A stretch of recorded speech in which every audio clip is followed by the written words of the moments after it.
Let me proudly introduce Rob Kall, who will share with us tonight key buyer's journey strategies to inspire buyers to respond.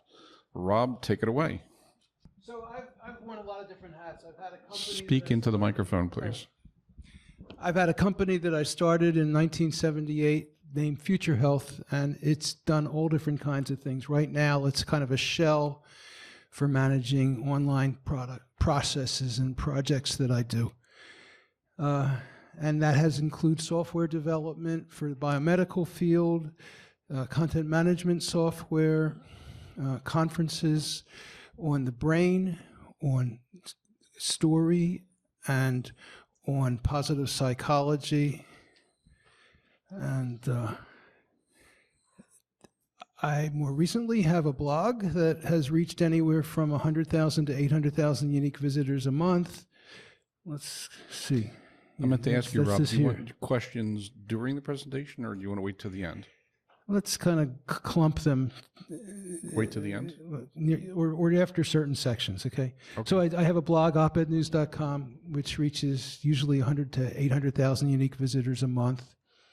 And the reason I got into bottom up, which is kind of the theme of this talk, is because I started taking a bottom-up approach to my business, which to me meant giving my stakeholders, the writers, the readers, the volunteer editors, I gave them the power to make decisions. I got them involved in the policy-making process, and the more I did that, the more successful the site was, and it really just took off.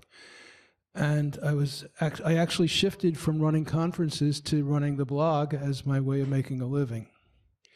And I got interested. What is bottom up? And so I started I had been doing a radio show, and I shifted the focus of it, and I started calling it the Bottom Up Show and interviewing people with a take on bottom up. And so with this book I have, I basically have interviewed over 450 people, and I took about 120 of the interviews and distilled them down into what's in the book. So here's what we're going to go over today. The bottom-up revolution is huge, and there are reasons why, and I'll tell you. And businesses really don't have a choice but to master it. They have to. You don't have a choice.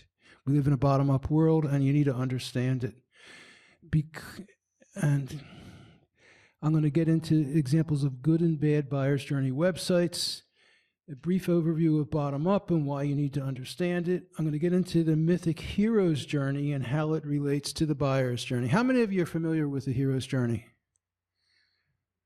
About half of you. Okay. I'm going to get into the buyer's journey. And then I'm going to get into bottom-up thinking briefly about using the web. And then I'm going to get into the anatomy of positive experience and how that applies to your life, business, and customers, if time permits. And the hero's journey, the buyer's journey, and the anatomy of positive experience, they're all temporal. They're all a sequence of steps. So, and I think they all tie in to thinking about sales. So I'm going to be presenting it along those lines. Got into this. So Don asked me to come up with a site that was top down, that needed help, and this is one. It ends up, this is a guy I went to high school with, and I just heard about him this weekend. I looked at his site, and it was like, oh my God. And he probably thinks that websites are no good or don't work. But it's because of the way this is designed. It has nothing in it. It's missing endorsements. It's missing media, interviews or articles about him. And he's doing good work. He should have that stuff. It should be available. There should be video of him doing talks. He's a storyteller. There should be articles that he writes and articles about him. There's no social media sharing on there. And there should be a newsletter option. Like Don pointed out, email is the most effective way to market. He doesn't have any way to acquire people's email. And yeah, it's sad. And then I was looking for some more, and I found this one, Bottoms Up Gastropub. And bottoms up is kind of my nemesis, because I talk about bottoms up is drinking. And if you scroll down, this has at least 10 pages on this front page of scrolling down. And if you scroll down, you see incredibly beautiful photography. You see video. You see endorsements. But, I didn't know that when I looked at it. And then I decided, well, they should have at least endorsements from Yelp. And so I looked for the address so I could search Yelp to find it.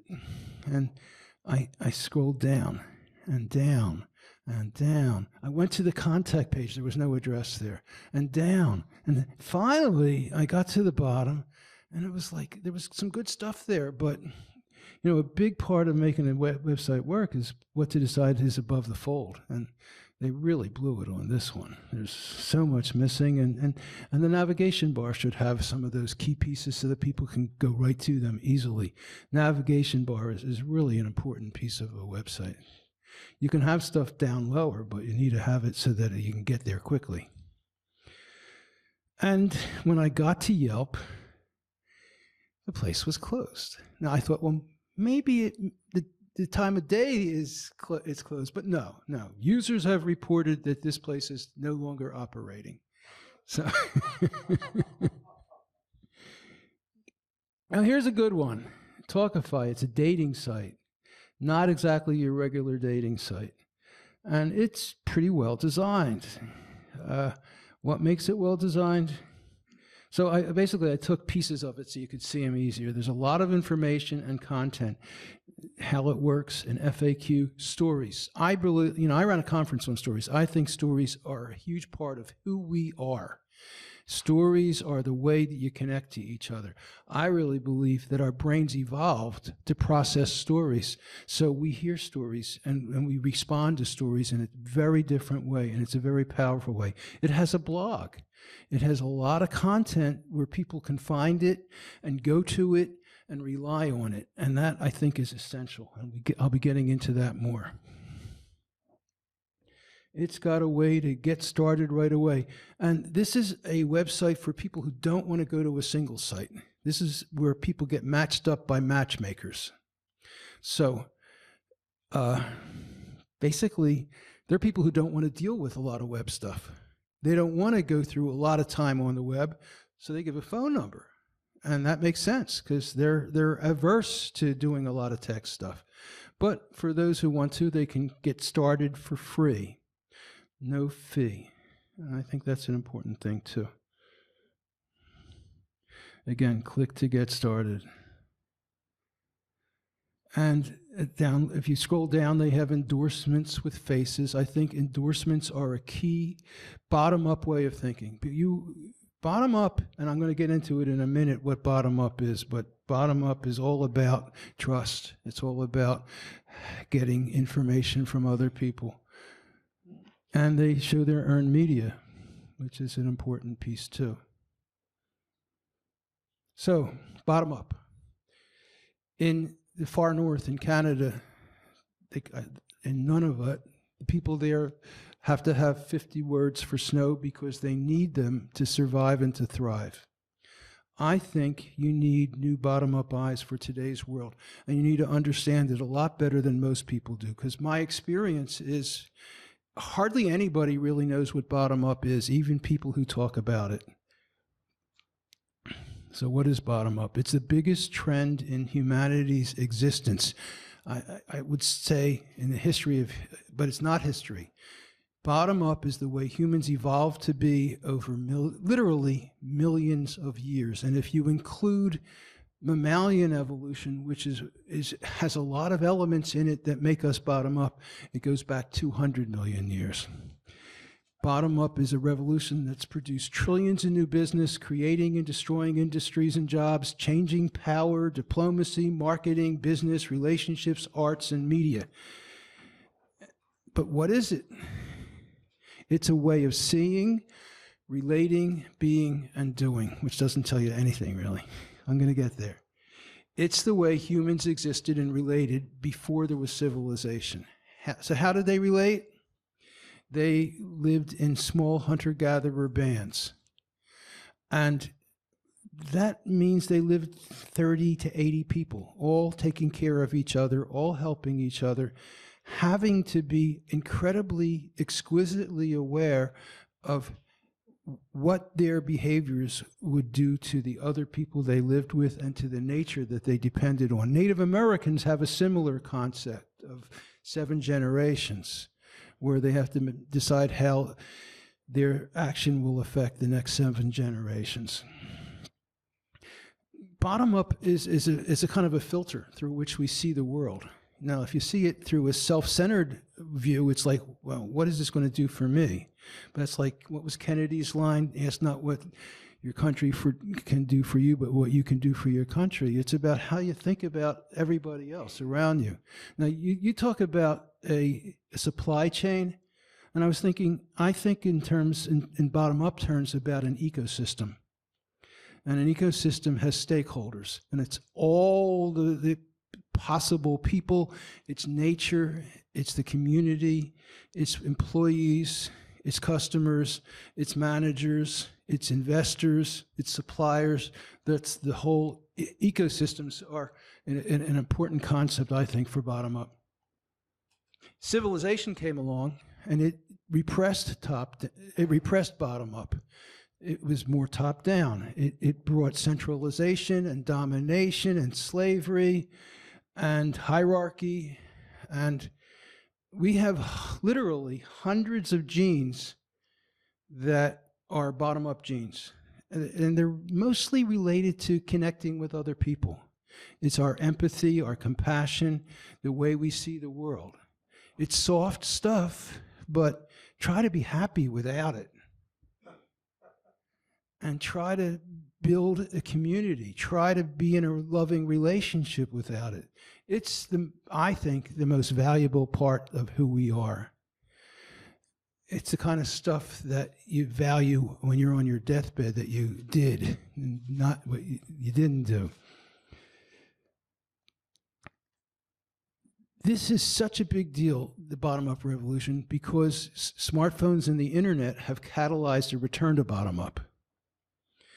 And people who have been marinated in it, I think that's people who were born after 1980. Their brains are different. And every young person I talk to agrees, and every neuroscientist I talk to agree. Their brains are different. So you need to understand it if you're going to do business with those people. And they need to understand people who were born before 1980, because our brains are different. I think, is anybody here born after... I think maybe you were born after 1980? 90, yeah.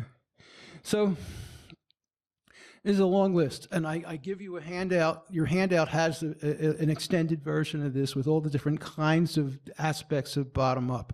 Bottom-up is about cooperation and interdependence and sharing. It's collective versus individual. It's grassroots. Most people, when they think of bottom-up, they think of wisdom of the crowd, crowdfunding, crowdsourcing, grassroots activism, the comments and Amazon, but there's a lot more to it than that. There are a lot of different ways to think about how people can help each other and how people can think of each other and work together rather than the opposite, which is on the list that you all have. The thing is, all these lists on this list here, social media, wisdom of the crowd, crowdfunding, grassroots, activism, democracy, cooperation, equality, like fish and water, they're like the blind wise ones. You see the parts. But even some of the masters of the bottom-up universe have not seen the big picture. And it's really all a part of this bottom-up idea. So, pieces and the whole. I really believe that we're shifting back to a bottom-up culture, a more bottom-up culture from a predominantly top-down one, and it's a paradigm shift that's bigger than the Gutenberg press. And the reason it's so big is because it's affecting so much of how we are, but also we've got all those genes. We've got hundreds of bottom-up genes, and they were waiting. They were waiting to be awakened or reawakened and activated. And that's been happening. So all these people with bottom-up potential, it's coming out. And it's not like it's starting from nothing. Now, there are two fields that have been affected by bottom-up thinking. One is history. Top-down history is generals and kings and presidents and the ultra-wealthy. Bottom-up history is the history of workers and soldiers and farmers and different ethnic groups. It used to be that universities were filled with top-down historians. Now, they're almost gone. There might be one in each university history department. They're all bottom-up historians. The thing is, if you teach bottom-up history, you teach people that they have a different kind of power. If you teach top-down history, then power is all about the people at the top. If you teach bottom-up history, then people have a lot more power. And this is one of the ways that the people's brains have changed. Young people expect to have a lot more power. I did an interview, and it's in the book, with Joseph Nye. He wrote the book, The Future of Power and Soft Power. When I read The Future of Power, I said to myself, this is the first time I'm reading a book that I know presidents and rulers are going to be reading. And he's the head of the Trilateral Commission in the U.S. He's ranked in Wikipedia as the most influential expert on diplomacy in the U.S. And what he said is that balance of power in the world has changed massively. It used to be that nations and the biggest companies had power. Now a kid with a YouTube channel can have incredible power, and so can you. Then there's science. Science has changed too. It used to be the Cartesian Newtonian approach to science was this way of taking things apart, kind of atomistically.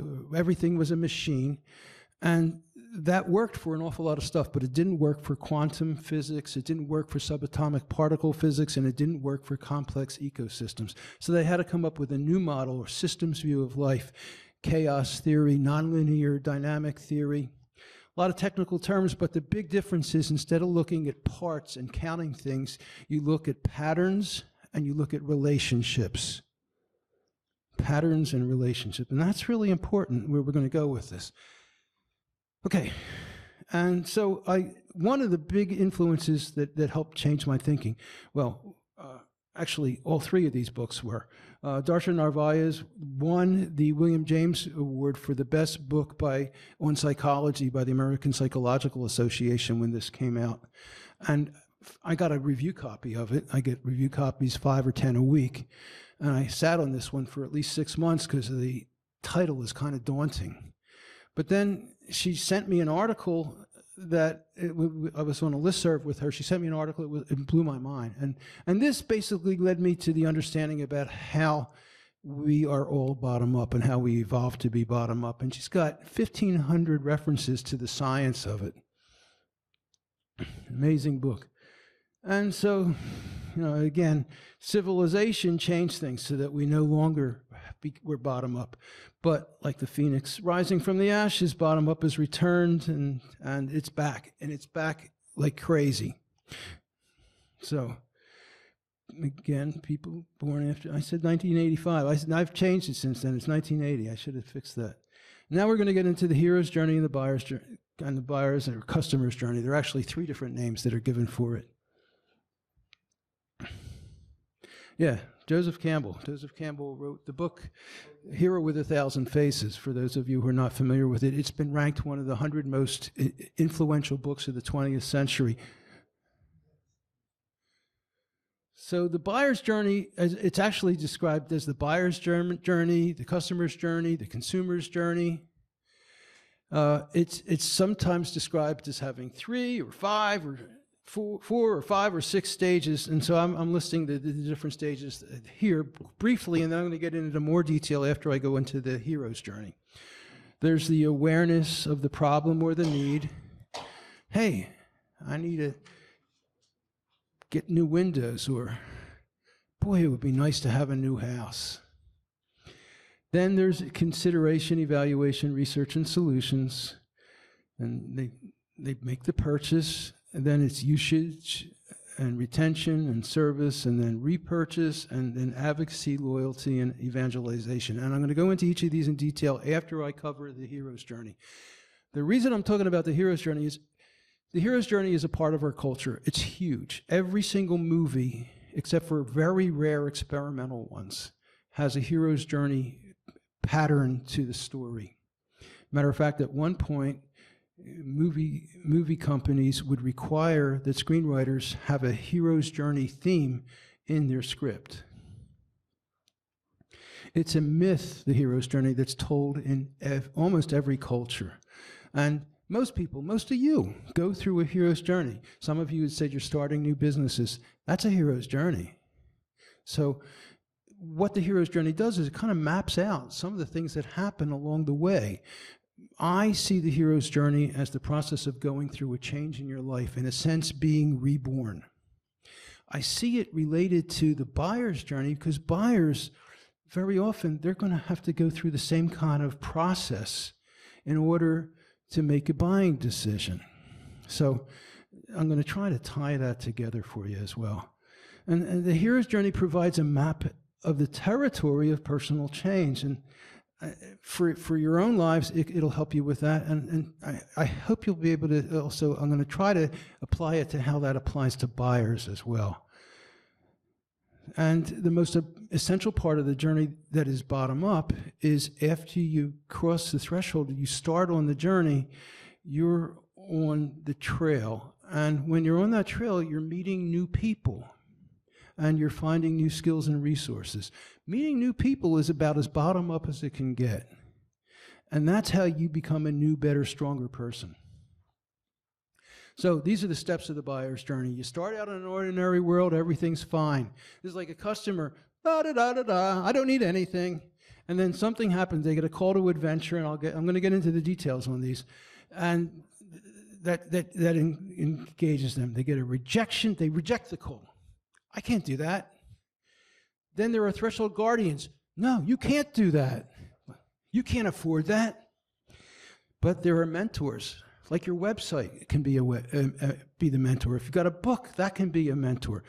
They commit, they cross the threshold, either by doing something different or by stopping doing what they did.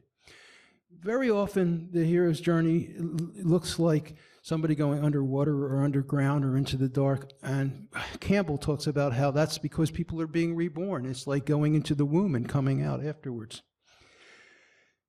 After they cross the threshold, they're on the road, they go through ordeals, they encounter antagonists. I kind of see the hero's journey in terms of personal growth and personal change. The antagonists are you fighting with yourself, or it could be the buyer fighting with himself over, should I get this house? Should I get this product? Should I get training in using a computer? Should I go to the weight loss program?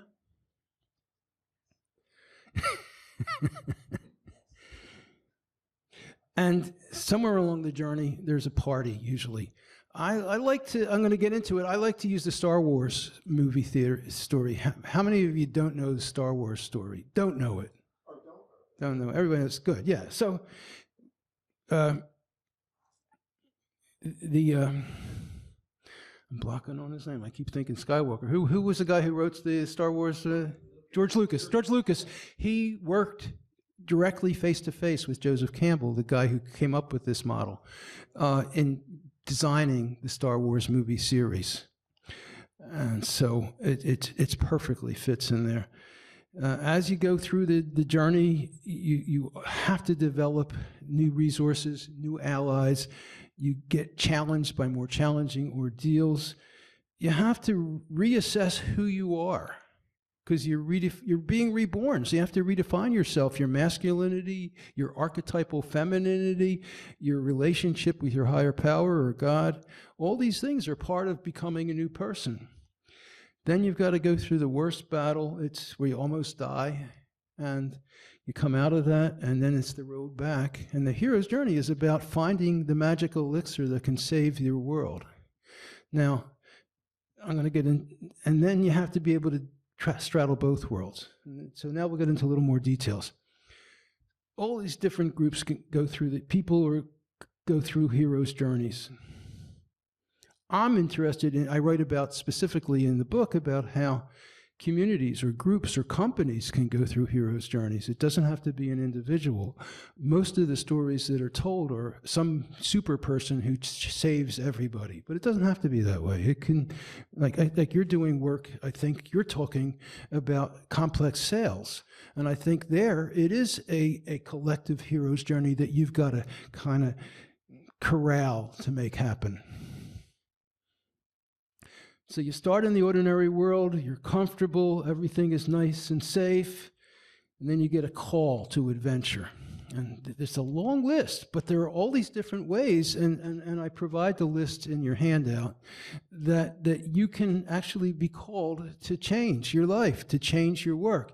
And for customers, you want to think about what are the calls?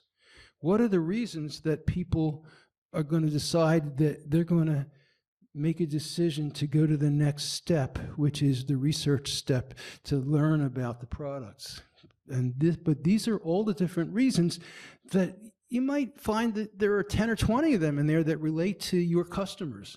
How do you find out? You have to ask your customers. One thing that's really important from a bottom-up perspective of the buyer's journey is you got to talk to your customers a lot. You've got to debrief them. You've got to ask them a lot of questions, not just, are you happy? It's like, how did you get here?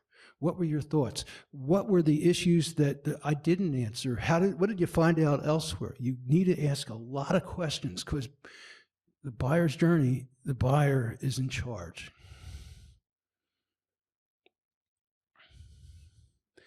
So, Obi-Wan Kenobi says, let's go rescue Princess Leia. But it could be finding out that you have an illness or buying a house or getting a new job or thinking about that. Those are all potential calls. A lot of the times people reject the call. Luke Skywalker said to Obi-Wan Kenobi, listen, I can't get involved. I've got work to do. It's not that I like the Empire. I hate it, but there's nothing I can do about it right now. It's all such a long way from there. The next day, Darth Vader kills his aunt and uncle, and the call comes back harder and stronger. So what can you do to bring a stronger call for people who are starting to have a call, who are dancing with the idea? And if you don't accept the call, it's allowing your possible self and your possible new world to die. I think that can be a powerful thing to explore with potential customers. You deserve this. If you don't do it, what are you leaving yourself to be? I mean, it's a way to present it to them, I think, that it's about what they deserve. Then there are mentors, all kinds of mentors that help people to make the decision. Once you get the call, you have to cross the threshold. Crossing the threshold means making the commitment to begin the journey. You're not done. You're just starting the commitment. You made a decision you're going to make a website to sell to people who don't need anything. Well, that's a commitment. You've crossed the threshold. And now you're on the journey. What are you going to do? People who are looking for a house, they've made a decision. They've crossed the threshold. And to cross the threshold, and once you've crossed the threshold, you need help.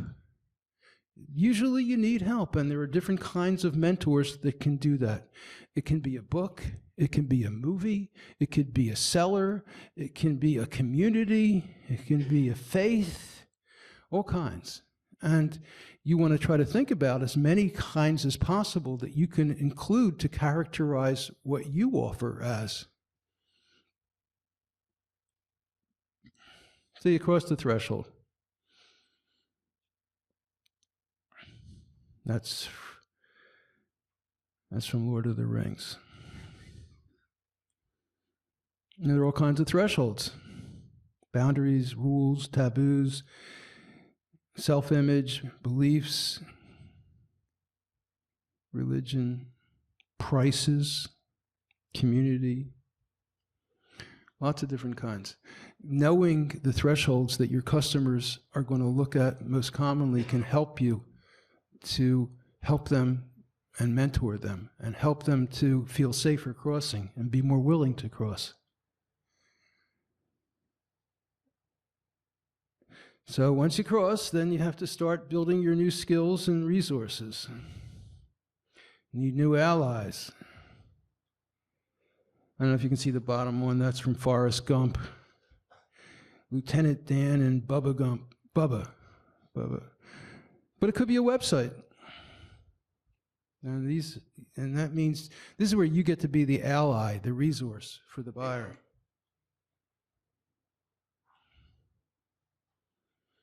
And this is where the buyer redefines who he or she is. This is where I think that providing information can help people, to help them to understand how whatever they're doing is going to change things in their life. The road back. This is where you bring back the magic elixir. How does this affect your family? How does this affect your customer's family? How does it affect their life? How does it affect their relationships? You know, one of the people I know who works with the buyer's journey sells HVAC, heating and air conditioning. You get an air conditioner, it could change your family's life. It could make it more comfortable. These are very concrete things, and you want to ask the customers how it does that. You want to try to get an idea of the details of how the customer's life is going to be changed, because that's how they bring it home, really. All right, so now to the buyers. So I've been talking about it, but I hadn't done it just specifically using this term. So it's used in different terms. I went to Google Images and I typed in buyer's journey, and I found a whole bunch of different graphs of different ways of describing it. And there's a ton there. And you want to look at each of those different search titles because you'll find different results for them. Buyers, consumers, customers journey.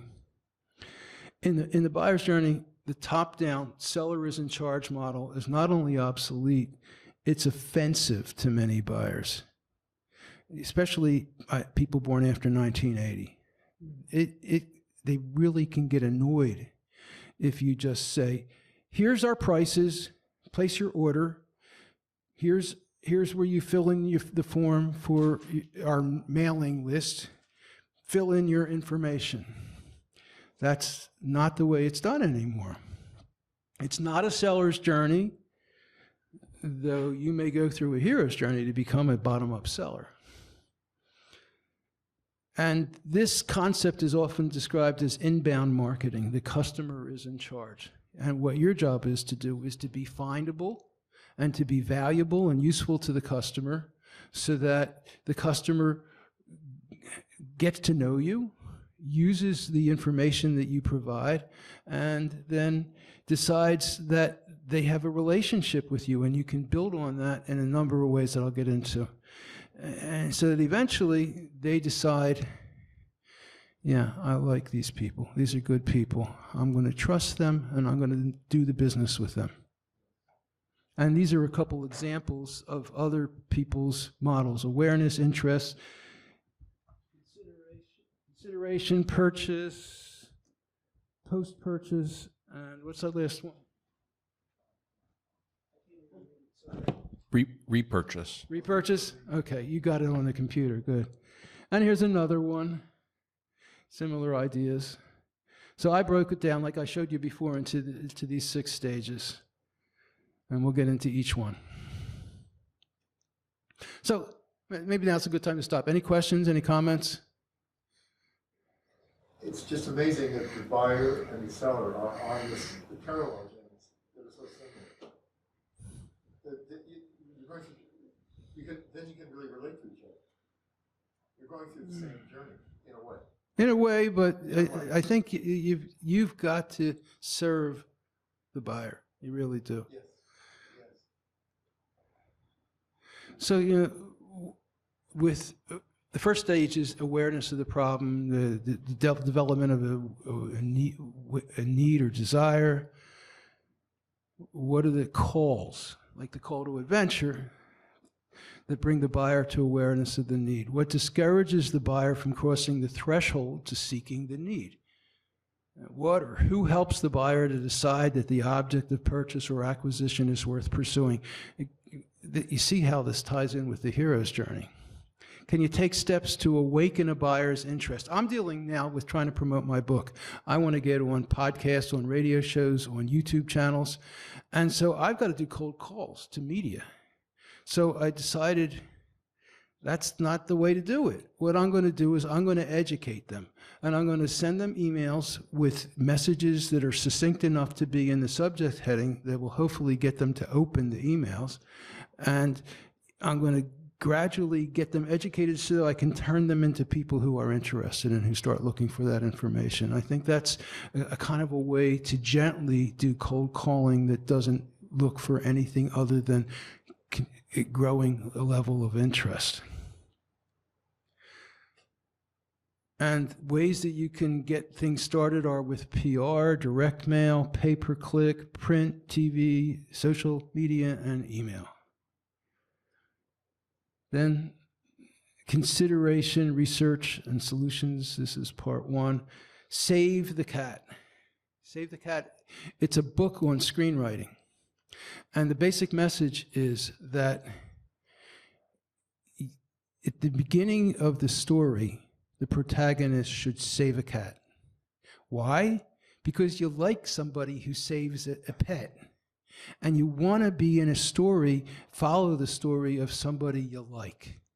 So you want to build a relationship from the beginning that you're somebody they like. You want them to go on a journey with you and like you.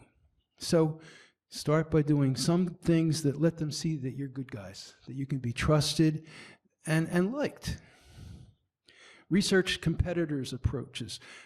Google Alerts are a good way to do that. Twitter, LinkedIn, go to them and take a bottom-up approach, and instead of using them to try to reach out, search using those and use them for research.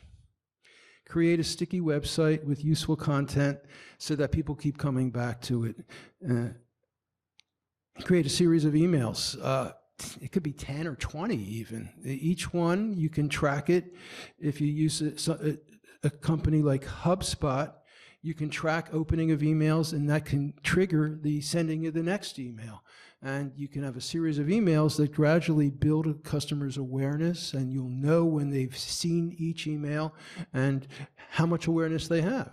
So in the beginning, it may give them basic information, then gradually you might give them prices, and once they've seen that, they may be more and more ready to buy. Learn what your potential buyers are learning from other places and people other than yours. Do the research. Build your reputation on social proof. That's endorsements you publish on your website. How do you get endorsements? You ask for them. You ask for them in a whole bunch of different ways. At the end of this, I've got to hand out a feedback sheet. I'd like an endorsement from you if you find what I'm saying is valuable and useful and interesting. I have, in the front of my book, I have 50 endorsements. I asked for them. And it's amazing that I got so many, but people were willing. And one of the reasons I got them was because I had those people on my show, on my radio show. And one of the things you can do with your website is to have a blog or to have a podcast. There are so many people doing podcasts now, and it's so easy to do. I use Zoom, which lets you do a video interview from your I do it in my bedroom with a bookcase behind me. It's really easy to do. I think I spent $200 on a better camera and microphone, and it helps you to become an expert more, to have conversations and associate with experts. I think it's a great thing. Include video, YouTube, Facebook, and Instagram. Have video. Talk to people. Some people don't want to read. They want to watch video or they want to listen. So give them the option to use a medium that they prefer. It's so easy to create a YouTube channel now. And you can post to Facebook, you can do live feeds, Instagram is becoming more and more popular. Create and join groups on Facebook. I've started a couple groups on Facebook, and I got to know somebody who was just getting a fabulous. He'd write an article and get 20,000 people looking at it, and he told me he belonged to 1,000 Facebook groups. I'm up to about 450 now, and it makes a big difference if you join a Facebook group. Basically, what the way you do it is you do a search for some keyword, and then when you hit enter, along the top, just below the search field, there'll be a list of different options, and one of them is groups. Click on the groups, and you'll get a list of the groups, and it'll tell you how many people are in the groups. I try to go for groups that have over 5,000 members. It depends. Sometimes I'll go with 2,000, but some of them have 100,000, and you can post to them. And so you post content, you do an interview, you do an article, you can post to those groups, and it can be a big boost to your traffic and to your exposure. Address and answer common questions. People are Googling everything. When they start buying, they search. That's the way purchases are made now. And so you want to be the one that they find when they search. So you want to identify the keywords that are specific and do SEO. But it's not just SEO. You want to create content. You want to create useful, valuable content so people will read it and go, oh, that's great. I needed to know that. That was helpful. And you don't want to just give it away. You want to give it away as like a lead magnet. You want to say, you can have this article. All you got to do is give me your email, and I'll put you on my mailing list too. That way you build your mailing list that way. And you can have multiple pieces of content that you do that with that interest different potential groups or customer bases. Introduce your unique features, aspects, resources, and benefits. You want to offer purchase terms that are attractive. Those are a factor in getting somebody to consider you. And then you want to learn about the pushback issues, the challenges and concerns, and answer them. Have them answered in the automated emails that you're sending out and in articles, so that people have all that and don't have to ask you for it. They don't want to ask you anything. They want you to be there providing them with information. They don't want to ask you anything, Michael. They want to just be able to do it on their own. They've been empowered to do that, and that's the way they think. So what kind of content do you put up? You write a book, do an ebook, which, I mean, some people write the book to sell the book, but more and more people are writing a book because it's a business card, because it opens doors for them. It gives them credibility, and even more so with ebooks. You want to have the website, you want to have the right landing pages, do a blog. You don't have to write everything in the blog. You want to recruit other people to write for you. You can do interviews. You can use Google Drive to do documents that are shared, and you ask somebody to do an interview on Google Drive, and you ask 2 questions, they answer 2 questions, you ask 2 more, they answer 2 more, you do it 3 times, and you've got an interview, and you didn't have to transcribe it, and it's a piece of cake to do. And then you've got content with somebody who would, it's really easy to do. Podcasts, like I said, they're exploding. There are tens of thousands of them now, and it's really growing fast. Of course, there's SEO. Webinars are another way to market. You can record it and then offer it free to people, or exchange for their email. Social media, and then CRM integration. Then they make a purchase, and they can do it in a lot of different ways. All kinds of e-commerce. They can do it in store. They can phone it in. They can email it in. They can do it using apps, catalogs. Blockchain is a future way that I think is going to be more and more influential, where people buy and you get the credit for it. And then if somebody buys because they did it, you both get the credit for it, and there's a whole chain of referral that is recorded and available. And then having the right return of policy is important too. After they buy it, you're not done. you don't want to be done on. You want to build a community. You want to have FAQs and articles, and you want to bring people in. You want to continue let people to talk about your product with all these different ways, with tutorials and more webinars and help. These are all ways to keep your customer happy, and if you can keep them happy, they're going to buy again, and then they're going to become evangelists for you. And these are the ways they can do it.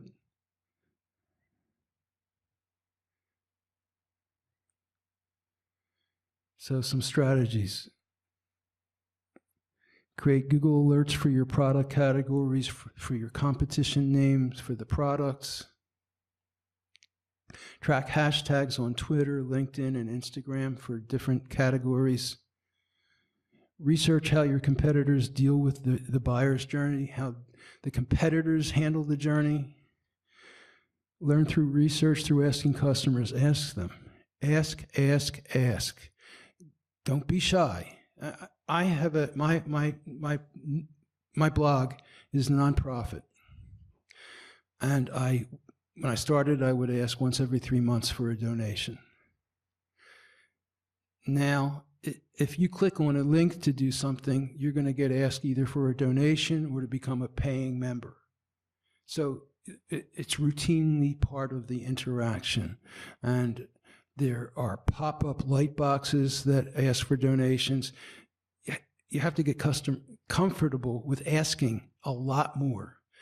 And that's okay. People, I think, appreciated it if you ask them in a caring way, why did you do this? What was important to you? What didn't you like? Those are the kind of questions that take it deeper. Go deeper than you have already.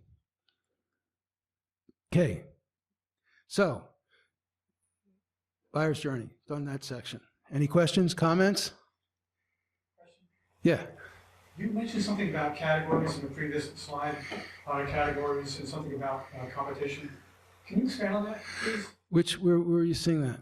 Google Alerts for your product categories for your competition. Yeah, well, yeah. So you're asking about what do I mean by create Google Alerts for different product categories. So you have a studio, you're creating art. So your category is going to be commissioned art or art, or you do sculpture? Handmade furniture. Handmade furniture, okay.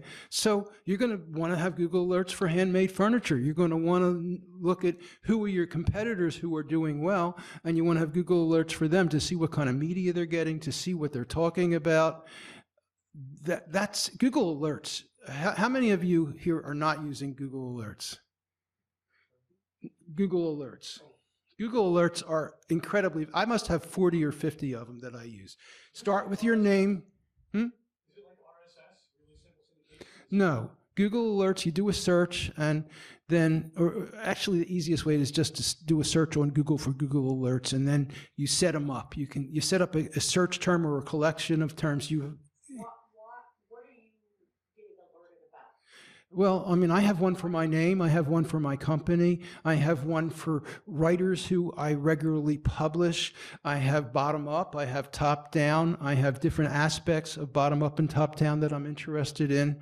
I used to be in the biofeedback business, so I had alerts for that. So I wanted to see what articles were being written about it, who was writing the articles, because if you find somebody who's writing an article, they might want to interview you, and you can contact them. It's a way that you can see the conversational ecosystem, the media ecosystem for your interests in a much more expanded and powerful way.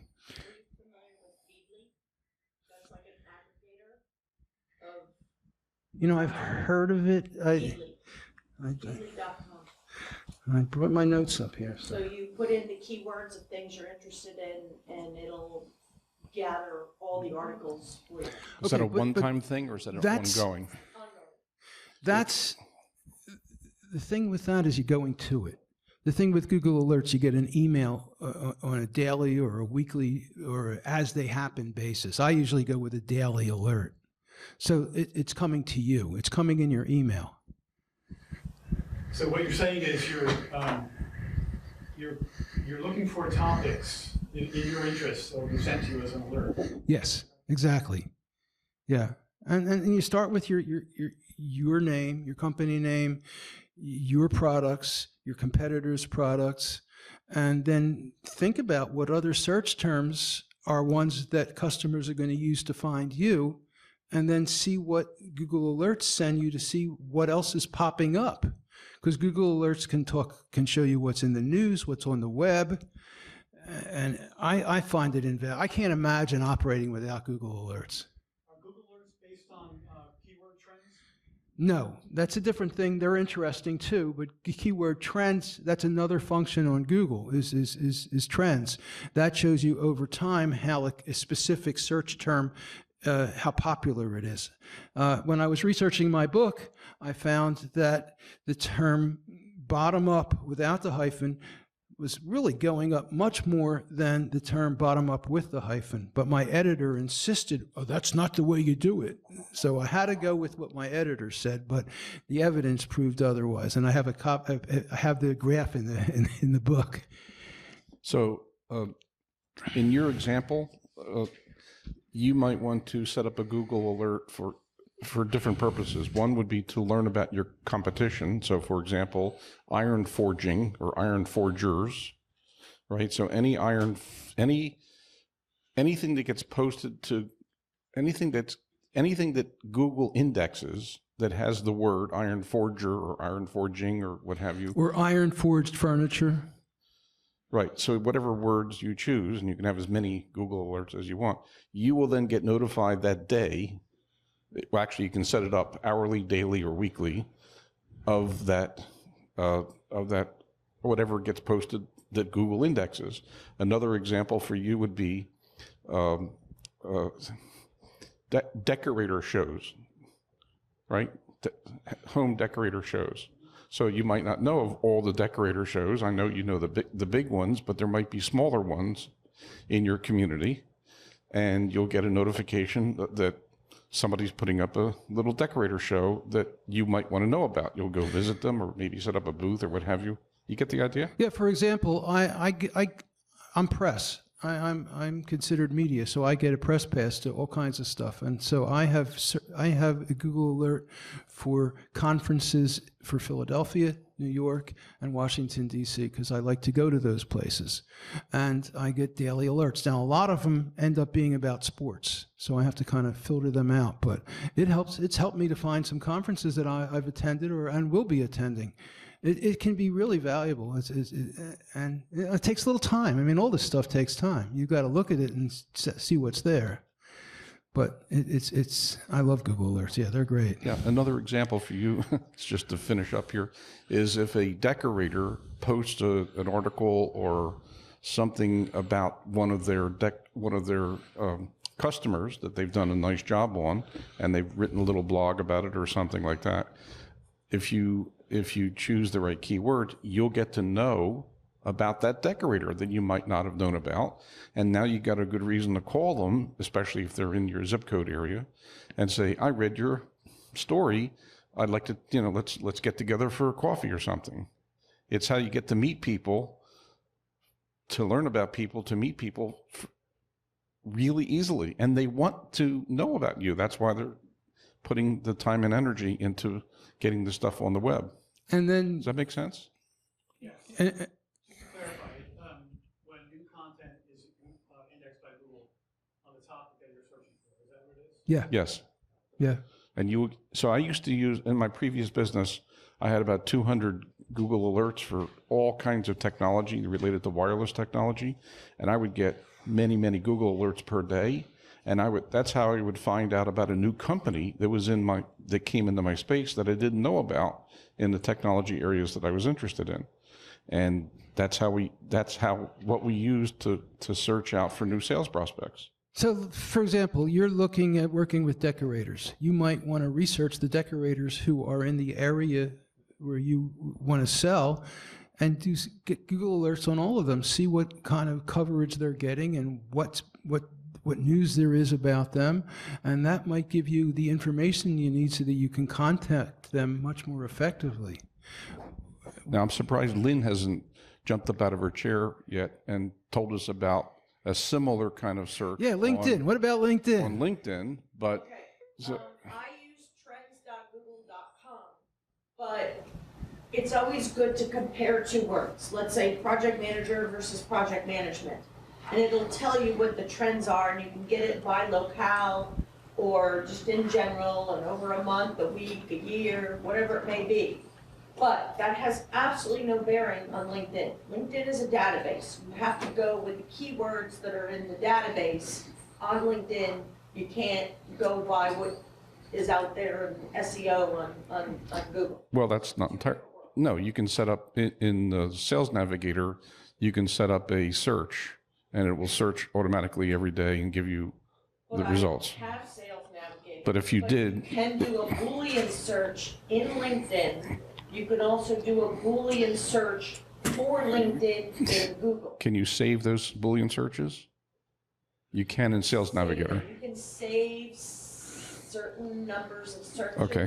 with a free account, and you can save more searches with a paid. All right, and in the Sales Navigator, I think it's 20 or 25 searches that you can save. But the point is, however you do it, you can end up with a search, and you'll get the contact of the person that met your search criteria. So that's another way of doing it.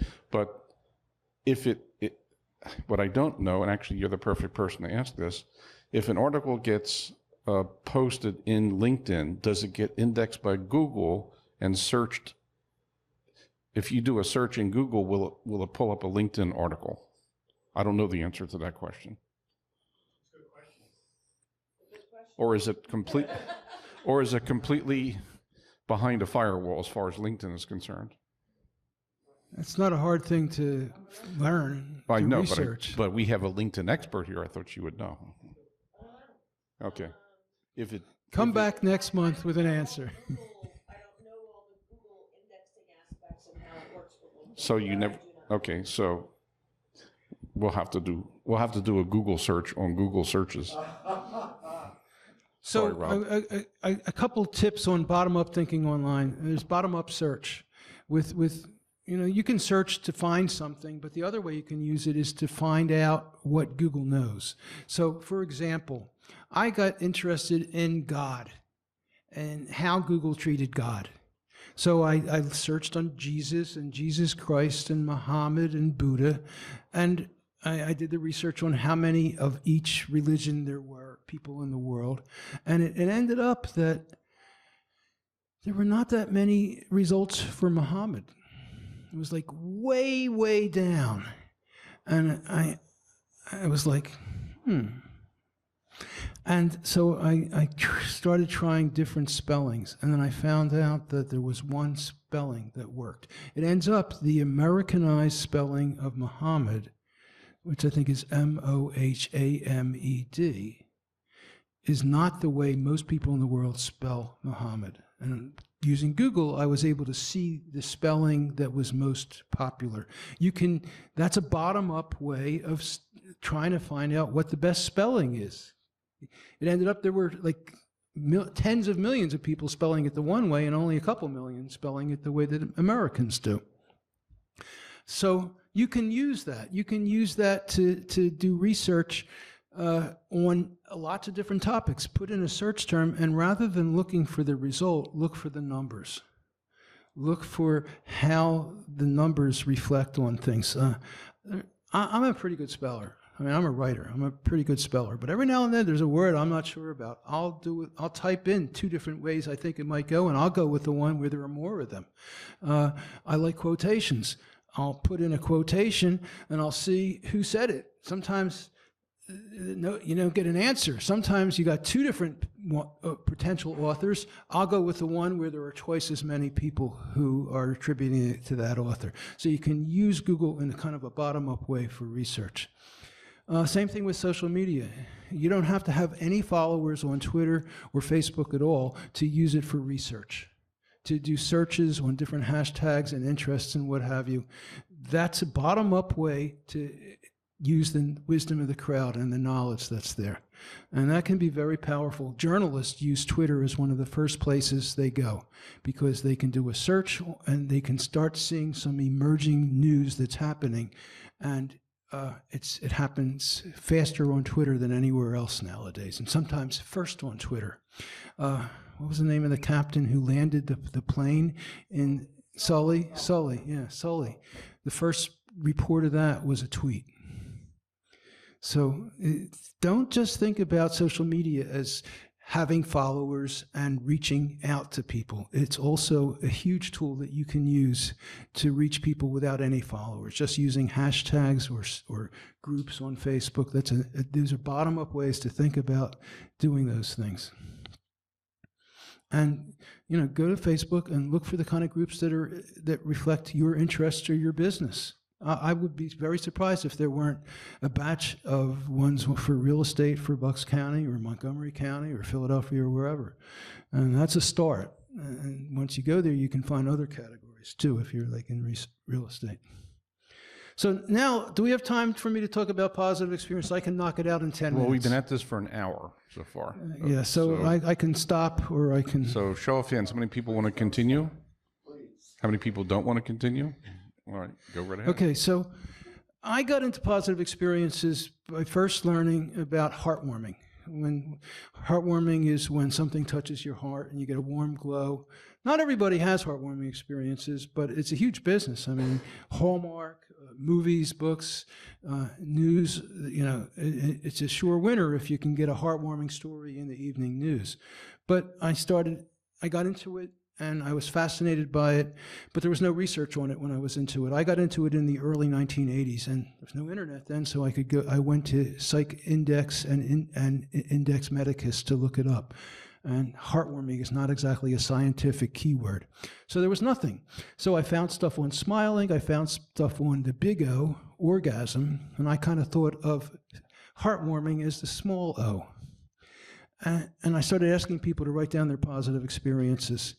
And I would do talks and workshops to psychologists and therapists and pain managers and stress managers. And what I found was some people gave me examples that I didn't think were heartwarming, but they were all positive experiences. So I got into the idea of positive experiences, and I reached the conclusion that positive experiences are the basic building blocks for our capacity for happiness, our ability to be in loving relationships, to face challenges, and to deal with adversity. Anybody disagree? Nobody has ever disagreed with that. Now, I've added, it's usually there are good feelings that are associated with that. It ends up the guy who is attributed with being the founder of positive psychology kind of doesn't have feelings, so he disagreed with me, the one person out of 1,000 or more. But if you agree with that, then basically they're our most valuable possessions. They're what give us the ability to be happy, to love. So what do you do to have more, better, stronger ones? You build skills for having them. So I put together an anatomy of positive experience that helps you to learn how to do that.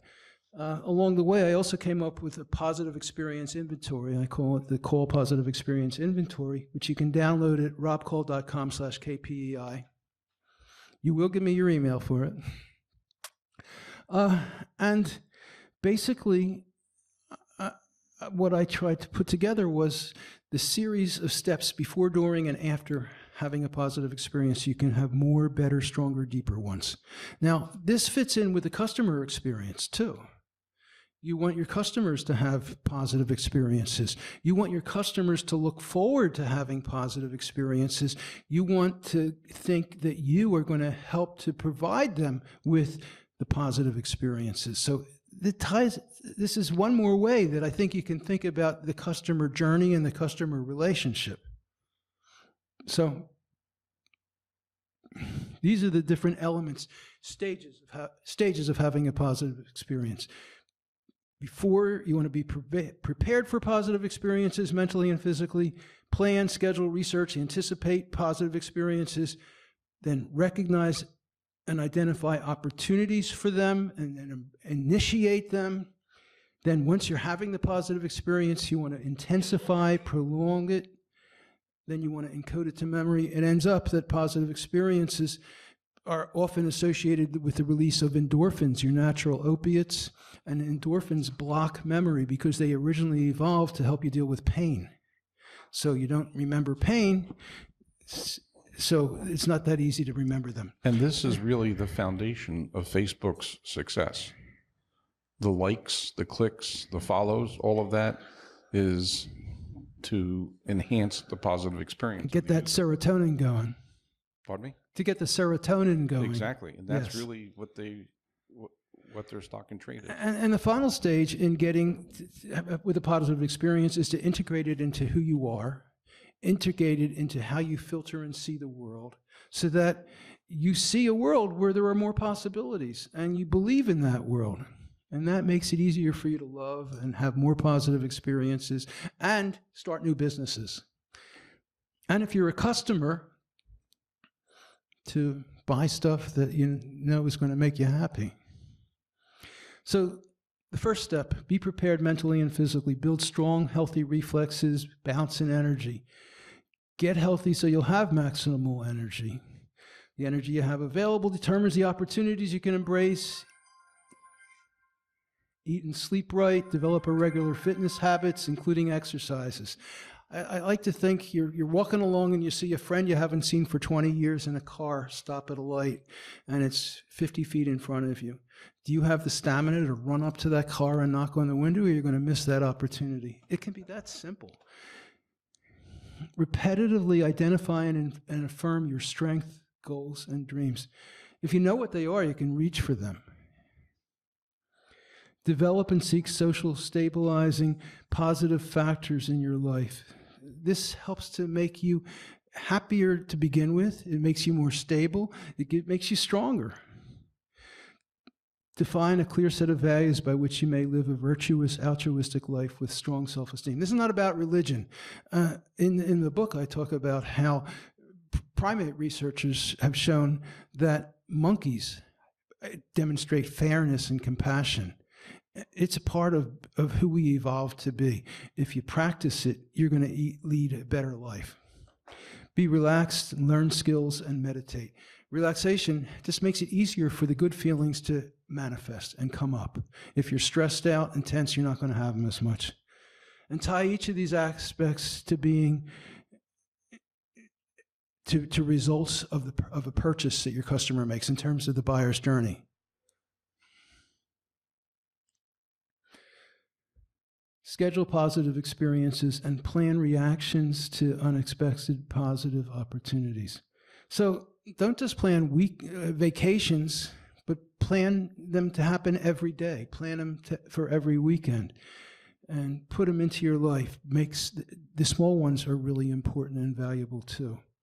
Study your positive experience patterns. Use that positive experience inventory you can download to learn how to zoom in on one neglected or ignored or positive experiences that you don't do, and notice other people. Notice what they're enjoying. I like to see somebody smiling and laughing in the car next to me, and I'll try on their smile. And it's kind of fun. Learn about your local environment, nature, history, culture, local resources, and your own inner resources. If you know more about what's around you, you can have more positive experiences, and they're free. A lot of them are free. List and use mental imagery and fantasy to visualize, rehearse your dreams, goals, fantasies, and projects. Plan and prepare for unexpected opportunities. So there are going to be moments when you're on your busy schedule, you're driving to work, and you see something. Now, for me, almost every year, it's a mother duck with a bunch of little ducklings waddling along in a parking lot or along the side of the road. And I've just told myself, I've given myself permission, I've anticipated in advance that there are going to be moments when I'm going to break out of my schedule. And I'm going to say to myself, this is one of those moments when I give myself permission that I've been looking forward to, where I'm just going to stop what I'm doing and where I'm going. And for the next 30 seconds, 2 minutes, not long, not enough to have an effect on the day, I'm going to enjoy that. and I'm going to have that positive experience. This is one of those moments. That's what you have to say to yourself. So then begin to anticipate the pleasure of your plans and achievements. Build that into your daily routine. Now, this is something I think that's really important for customers. You want to get them to think about and anticipate the pleasure they're going to have when they do whatever it is you're selling. Whether they have it, when they do it, you're selling a house, you want to give them 20 different ways that they're going to be happier and more joyful and more connected to their family, and because it's about anticipation. If you plan on a vacation for 6 months, you've got 6 months to look forward to it. If you do an impulse decision and go on a vacation the next day, you've lost all that beautiful anticipation. Build skills and challenge them to produce flow. Now, there's a lot of writing about flow. There's a book out about flow that's fascinating stuff.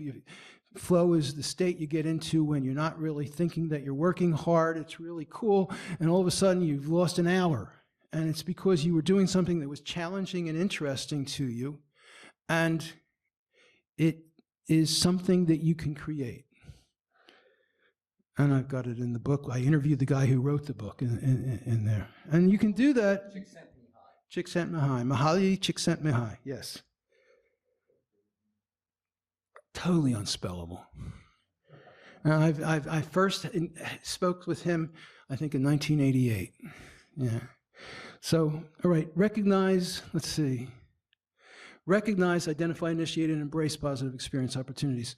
So you need to sharpen your skills. This is basically like recognizing opportunities. A lot of times people have an opportunity for a positive experience, and they're so distracted looking at their phone or so busy doing their ordinary routine that they just ignore it.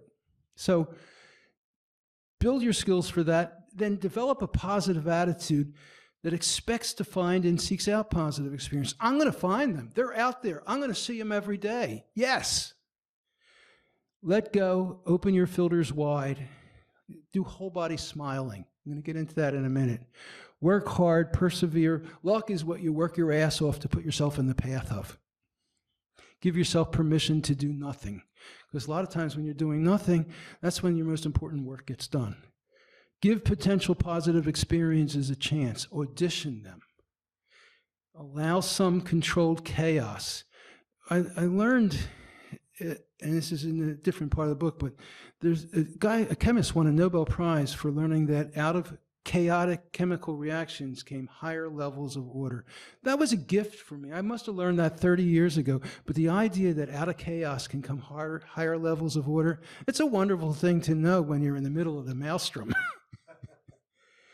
So give them a chance, try moving, speeding up, slowing down, change your energy level, change anything, and cultivate your creativity. And again, study your positive experience inventory. And then empathize with and enjoy other people's peace. Just like I say, you notice somebody nearby smiling. I gave a talk at Campbell Soup, and one of the executives there said she was a smile vampire. She would walk the halls of the company, and she would smile at people until they smiled back. Appreciate, respect, and honor goodness. Look for opportunities to do good. It just makes you feel good. All right, so intensify and prolong the positive experience. So the first thing is smile. So I did some work with smiling. I hooked people up to electromyographs that measured their smile electrical muscle activity, and I would have people smile as hard as they can. So would you try that right now, please? Go as hard as you can. Harder, harder, harder. Are you straining? Harder. So I would have them do that, and I would get a reading, and then I would let them take a breath, relax, and then I would kid around with them. And I would get them to laugh. And when I got them to laugh, when they weren't straining at all, the smile activity was usually 2 or 3 times higher. So in other words, when you try to smile as hard as you can't smile as much as when it's a natural smile that it's much more powerful. And so you want to open up your smile reflexes, and you want to let yourself smile as strongly as you can. And so what I've done with some, I used to be a therapist. I haven't done that in a long time, but I worked with cancer patients, and I would ask them to do smile repetitions, like pumping smile iron. So you can try it. You can literally do repetitions of smiling. Now, I'm doing it with the zygomaticus, the muscle that goes from the corner of my mouth to my cheekbones, okay? But there are a whole lot of muscles that you can smile with. It was discovered that the genuine smile is the lower corner of your eye. That's called the orbicularis oculi pars palpebraeus lateral inferior. That's all wrote. If I had to break it down, I couldn't say it. But if a genuine, authentic smile, if you see somebody is smiling and they don't have a little bit of crow's feet going, it may not be a genuine smile. But there are other kinds of smile. Mary Lou Retton always had this big smile. Her whole lip would go down like this. And I used to think of that as like a shit-eating grin. But there are all kinds. And little kids, I learned from having kids that kids smile a different way. Little toddlers, they smile. How do little kids smile? They smile with their butts. It's like, they go like that. And then they also go like this. And I have a friend, I play racquetball, and he'll get a good kill shot, and he'll go like that. That's a smile. You smile with belly laughs. You smile pulling your head back. There are all kinds of ways to smile. And what you can do when you're having a positive experience is you can expand your smile. You can take it from just the corner of your mouth and do something more with it. The other thing you can do is, and the thing is, I say there, remember mirror neurons. When you see somebody else smile, it affects your mirror neurons, so you actually feel some of that experience. So tap into other people's smiles. Connect with your past positive experiences, and if you can remember them, it gives you deeper meaning to the current experience you're having. Connect heart to heart with somebody. If you share a positive experience, that's an easy way to have it better. If you're seeing something that is beautiful and you're with somebody, touch them or acknowledge and share the experience. Stretch your resources and abilities. This is a flow concept. Boost the emotional intensity. Maximize multi-sensory awareness. With visualization, the more different senses you engage in while you're visualizing, the more powerful the physiological response is. And enhancing self-talks. Smile with all your smile anatomy. Okay, next. Then encode it to memory. Store your positive experience for integration into your memory and self. Observe yourself. Take a post-positive experience stretch. Whoopi Goldberg won, I think it was an Oscar. And she got up there and she goes, "Oh, thank you so much. This is wonderful." She went back in the backstage and she goes, "Effing amazing!" And you can do that. You can literally, you get a job raise, and you can go, "Thanks, boss, appreciate it." Then you go in your car and you go, "Yay!" And you can, it's kind of like, with exercise, you stretch after you're done, before and after. You can do a stretch for the emotional aspect of it too. Then record it, write it down, because you got that thing with the endorphins. You may not remember it necessarily. Keep a record of it, keep a happiness diary. Then share it and tell others about it. Just telling others about positive experiences feels great. And then help your customer to do these things. Help them to find the ways that what you're doing is going to help them. And then use the positive experience later. Transplant the thinking that went into it or the feelings to new situations.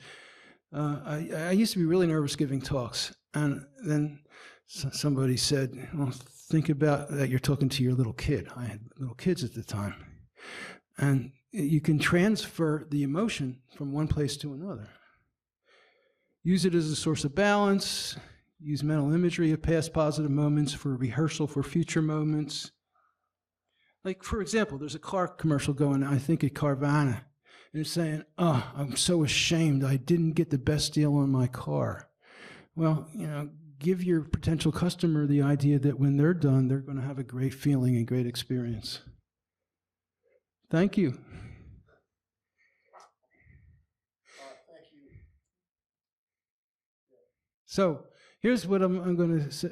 I'm hoping that this talk will open up your eyes to see with more bottom-up eyes, to see more bottom-up possibilities, more connection possibilities, and to give you a more deeply developed sense of connection consciousness. I'd like you to fill in the feedback forms if you found what I did useful. Endorse me. Hire me as a consultant. Ask Don, he did. Buy a signed copy of the book and review it on Amazon or wherever. Order the book and review it. Again, go to robkall.com/KPEI to get that positive experience list. And I already gave you the list of the bottom-up properties in the handout so there you go. Any questions, comments? Questions or comments for Rob? Epiphany? All right. Do you want to elaborate? Do you want to elaborate on your... Elaborate, say more? People never want me to say more. I talk too much. This is so powerful. I have never heard this before. I know about Star Wars. I know about Joseph Campbell. I'm trying to start a business, and I didn't think I was going to be able to do it. Now I know I can do it. For real. Now I know I can do it. Have you crossed the threshold? Yeah. And now I'm ready for what is it, terror that comes next? It does, yeah. You go into free fall, and and then you have to go down that corridor with all the stuff. What I would look at with your business, which is helping older people to access technology, is talk to them about how it'll help them to connect with their grandchildren and connect with their grandchildren. Skype, FaceTime.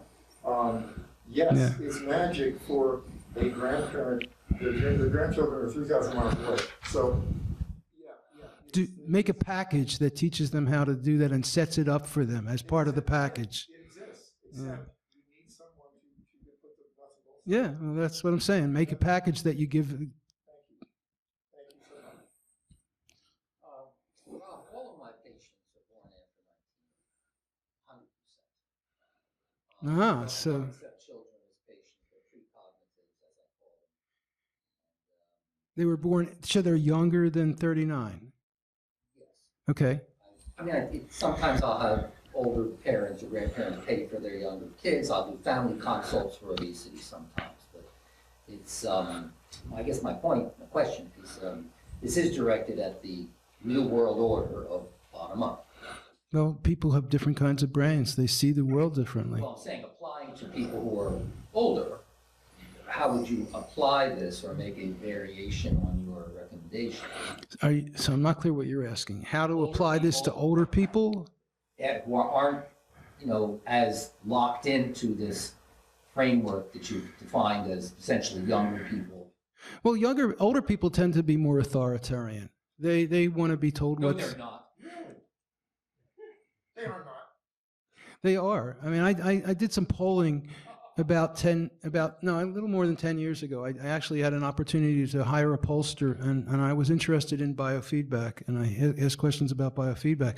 And I asked, would you like to have a doctor give you medicine and tell you what to do, or would you like to be able to take responsibility for your health? And I was surprised how many people wanted to be told what to do. Yeah. Yeah, actually, it was the liberals. The liberals wanted to be told what to do. That was surprising. I'm a lefty, so I was like, oh. But wouldn't older people, there were older people who went to Woodstock. I didn't. I wish I had. But I mean, all the whole. No, it's 50 years ago, and lots of things have changed. Yes. Back to the question. Okay. As applying this on a marketing. So you want to reach more people over 40. Yeah. These most of my people are college educated. They're basically, as the general rule of success. Do you have any customers? Do you have any patients who are over 40? They're all over 40. Well, you just said they were all under 40. No, over. Okay, so they're over 40. So I would ask them. I would find out.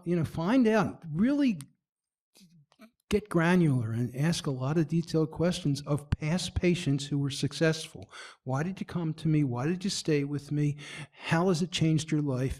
Will you give me endorsements? And start putting them up on, use them to understand who your customers are better, and then use the endorsements up on your site so that people can go there. Same basic, there's no difference then as far as the buyer and seller perspective. Well, you're going to find that out by asking them. They may have very different reasons, but you got to ask. And you have to ask with a lot more aggressiveness than most people are comfortable with. You have to really talk to them. And you have to do it by showing that you care and that it'll help other people. I would suggest you not only talk to your successful clients, but to your unsuccessful clients as well. Because you learn... You're right, but it'll be a lot harder. You'll learn a lot from the people who started with you and dropped out for whatever reason, as compared to the people that started with you and stuck with your program. So you really need to understand both sides. I'm looking, of course, for this enhanced perspective of beyond that. I've done the review. I have most of those answers pretty well understood. Then what's your question? I can learn more. So do you have articles on your website that are educational articles? I think that's the inbound stuff. That's the how you build relationships, and that's how you build trust, and then get the email list going, get multiple emails that you send out automatically. It's the basics. That's ultimately. Testimonial videos. Yeah, all the basics I'm not doing. I get it. Thank you. Anybody else have any questions? So I just want to comment where Rob says, hire me as a consultant, ask Don. So I'll save you the trouble of asking Don. A number of years ago when I was in my previous business and I was developing my website, this was long before WordPress. WordPress didn't even exist at the time I was doing this. I worked with Rob initially to develop a registration system for the website. It grew into more than that, but I will tell you that in working with Rob, we ended up building what turned out to be quite a successful website, which was a major part of our ability to successfully sell the business, which I did in 2014, for multiple seven figures. So if you want to grow and build your business and sell it for a good sum of money, Rob can help you, at least on your website part, and covering all the things. This was long before he had all of this material so well thought out. You were still thinking about it, but it wasn't as well documented as you have it now. So I'm giving Rob a testimonial, and so I encourage you to work with Rob if you have a need for doing that. There you go. Thank you. Unsolicited. And the book has a whole chapter on internet and building a platform and things along those lines. And then another chapter on business, and then a couple chapters on personal and on how to think about bottom up. Well, just a quick question. Are you familiar with the website Masterclass? I think I have heard about it. I can't remember the guy's name. He's a former astronaut, retired astronaut. Tells you what it's like to really be an astronaut. A photographer who is famous tells you how to be a photographer, and so on. You'd be the perfect person to go on it, I would think. I mean, you know, that platform, I think, would fit what you're doing. Well, thank you. I'm not trying to butter you up. Look, I'm not going to ask you for fix my business or something. No, I'm going to ask you to do that, but that's later. But that platform, I believe, would adapt to you very well. Cool. I'll have to look into it. And you meet some astronauts. That would be. I've met some, but that would be fun. Yeah. So Jerry, I met the hottest astronaut. Actually, she's Sally Ride. no Mae Jemison. You met Major. Yeah. Well, she got into biofeedback back when I was in I know biofeedback. the guy who designed the switch so that they could land on the moon and live through it. Yeah, that's important. So Jerry, I'm going to ask Jerry a question. Jerry, raise your hand, Jerry. So what did you learn tonight? How can you apply this to your business and your website? Well, I have a lot to learn. You know, I'm not the sharpest guy in the world, and basically everything I've accomplished to this day, I've done myself. So I appreciate your advice at the beginning. You made a statement about get help. Yeah, maybe I should. Mentors. Yeah. That's it? Okay. You know, I'm hoping that the hero's journey stuff and the anatomy of positive experience stuff is something you don't just apply to your business, that you apply to your lives. I mean, I think it really can make a difference for anybody. So Lynn, raise your hand, Lynn, runs a very successful nonprofit for helping people find jobs. I don't know how many people have found jobs through your organization. I'm sure many. Hundreds or thousands by now, I would guess. How can you? How? It's an interesting question. Don't you know the answer? Huh. So what did you learn that you can apply to your website? No, we have the blogs, we have all this. You have all the stuff. So the whole buyer's journey is covered in your, I don't know, I'm just asking. We don't do video yet. I've been on 3 TV shows, but I haven't even uploaded them to get them on the website. Well, it's one thing that's earned media when you're on video. But the other thing is there are so many people who don't want to read anymore. And so you need to present the information to them in 1, 2, 3, 5 minute videos that are educational. And I write a blog for a local online news, and it was popular that he added me to his 2 other newsletters with an additional 30,000 readership. So yes, I've got the earned media. Okay. So we have a website developer in the audience, Carrie. What did you learn that you can apply to your clients' websites that you're building? Well, I think what your presentation did for me today was just reinforce that the strategies that we're employing in the direction that and the approach that we take to the buyer's journey is pretty much on target. We don't describe it the way you do. We describe it in really what we call information assets. We try to understand at each phase of the buying process what information assets would be of value to the client, with the idea of building trust, creating a relationship with them when they're connecting with the website and such. And then as they move further down the sales funnel, we get more intrusive with the idea of asking them for their email. But in order to do that, you have to have rich enough, meaningful enough content to exchange for that email. Otherwise, they'll just go away. We also recognize that at the beginning of the buyer's journey, the kinds of questions people ask and the kinds of information they're looking for is very rudimentary and basic, not very involved. So we use like the rule of 7 things to consider when hiring a custom furniture maker, kind of thing. Something very simple that we know are the basic. Yeah, before we started, that's what I was saying to 1 or 2 of the guys. Create articles that give a list of different things. That's the kind of stuff that gives you the credibility. Yeah. And the kinds of media that you use, whether you're using video or PDFs or anything, really depends on the market. For example, if it's a very intensive mobile type business, you have to be very conscious to not putting very long wordy elements on the site. The target audience that's usually using mobile devices doesn't have patience to sit there and scroll. And that's the majority of the audience now is mobile.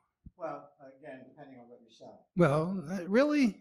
I mean, my experience has been that we've gradually shifted so that I think we're between mobile and pad, we're like 65-70% of our users, and we started it was all online. I mean, I think it's really just massively shifted there. We have a client that's in the 55+ retirement community market, and the traffic to their website is minimal to mobile. Really? Interesting. Because most of my readers are over 50, and it's interesting. 50 is so young. Oh. I mean, Anybody else have any thoughts? All right, Pat? Comments.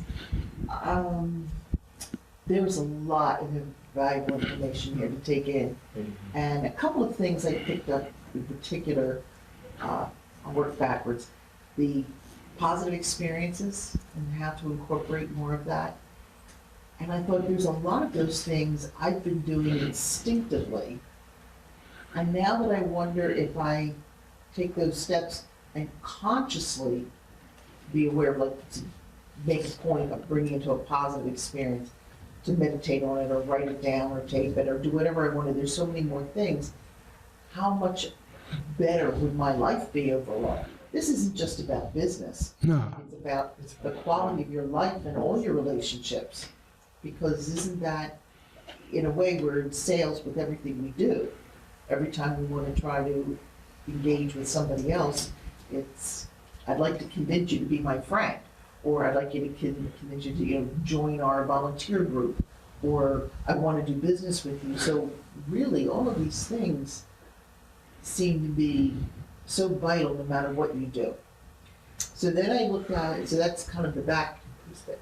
And then the part about the business, there's so many valuable tools to use, and I do some of my consulting work with one company in particular that helped with their business. They've been in business 100 years, but in today's market, they're losing out to the big chain stores. It's an optical store, business for over 100 years. And when I realized some of these things I picked up to put on her website, she's now starting to do a blog. Talked about it for a year or more. And she just reached out to me today, and I was like, oh my gosh, we can do this, we can do that, we need more of these things.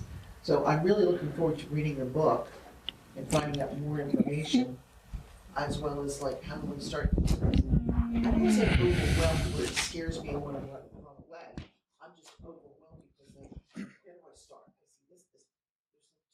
Well, the subtitle for the book is Mastering the Emerging World of Connectivity. And one of the things I think for retail is that the way that retailers are going to survive is by creating connection and deepening connection and creating an ambience and an environment that is different than what they're going to get when they go to a box store or a mall.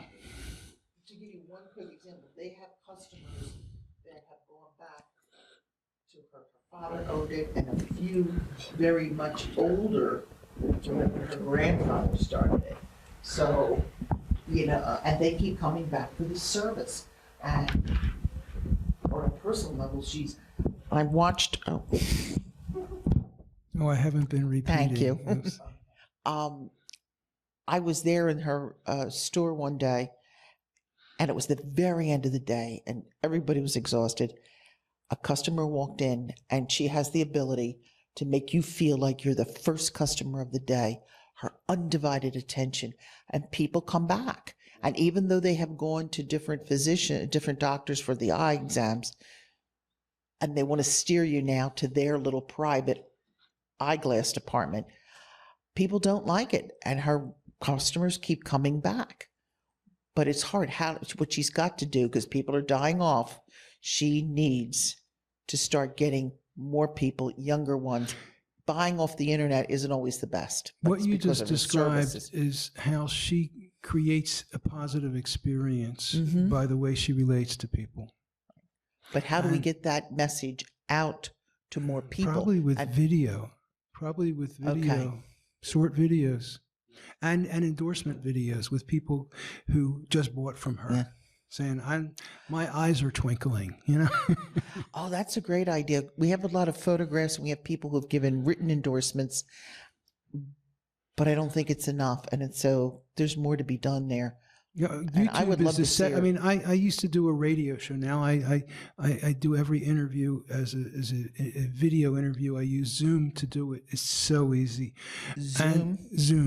Zoom.us, and it's free if you do less than 45 minutes. It's $15 a month if you do more than 45 minutes. Okay. And when you're done the interview, it downloads the video, an MP4, and an audio MP3 to your computer. YouTube is the second biggest search engine in the world. So you want to be there. You want to have your stuff on YouTube. You want to have a channel. We've actually talked about that, getting her a channel and doing something on there. Because when I've asked her questions, why would somebody not want to buy a cheaper frame? Why come to you? And it turned out there's a lot of technical stuff behind the quality frames and the fact that they can adjust them and service them. I could talk on and on about But it. those are articles, those are interviews, those are videos.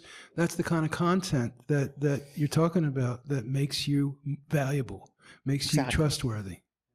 Right. So service is what they do. Thank you very much for being here tonight. It's been a pleasure to listen to you, and I've learned a lot, and I can't wait to learn more. Thanks. Thank you. I've got some feedback for you, Rob. I realized while listening to you that you are significantly underutilizing your website, because you very specifically mentioned that as a media company, you continuously get media passes for sporting events that you personally do not attend. However, within the Philadelphia area and the DC area, I guarantee you there are more than enough people who would be willing to write you articles in exchange for actually attending the events. And since I checked op-ed news, most of the articles on there are political-based articles, is what it Yes. appears like.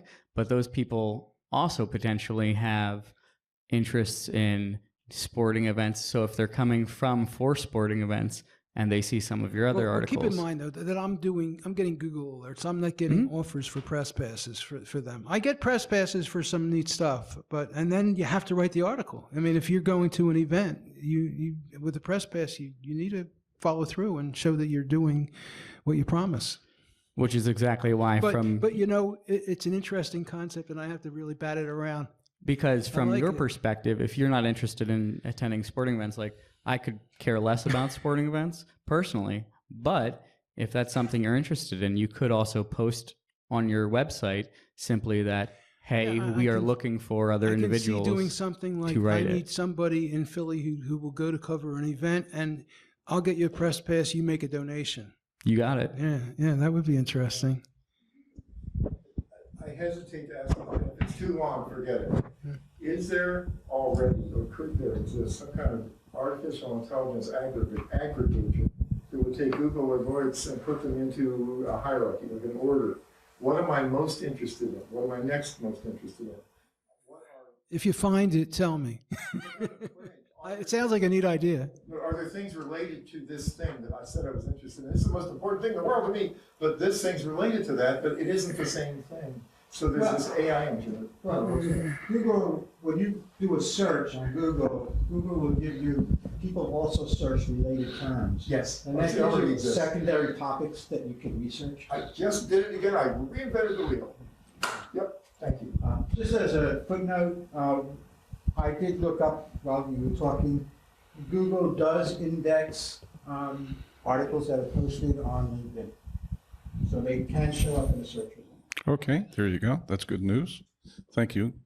So when Rob was putting this presentation together, he and I were talking, we were trying to come up with examples of buyer's journey websites. And the one that I personally like the best, and Rob disagrees with me, is Amazon. And Amazon, I'm sure everyone in this room uses Amazon. First of all, somehow or another, every single product of their hundreds of thousands of products are somehow in the top 2 or 3 searches on Google. I don't know how in the world they do that, but they do. So that's the discovery phase, right? And you kind of cross the threshold when you do a search, and amazingly, all of those Amazon products that relate to your search term show up.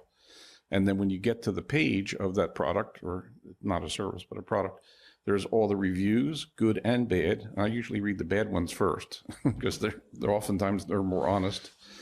And on the top left-hand side, there's photographs, and then often there's a video, and there's usually a lengthy description of the product. So you get all this knowledge, and then somewhere on the page it shows alternative products of a similar type.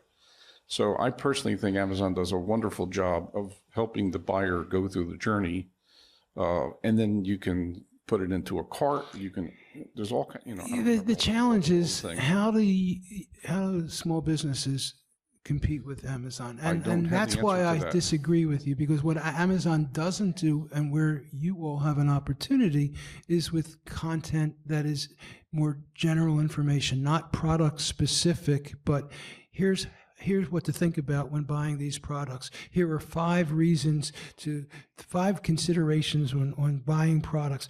Amazon gives all the information about the product. It gives reviews of the product, but it's that other kind of content that I think is where it is where there's the most potential for Right, I agree with people. you. And I don't think anybody in this room has a multi-billion-dollar budget to build a website. You No, might. he left. He was. He might was have here. it, but most people don't. But it does, I think it does present a very good example of a buyer's journey absent what you just mentioned. And I think that's available to those. And it those doesn't of us- cover the press. It doesn't cover earned media.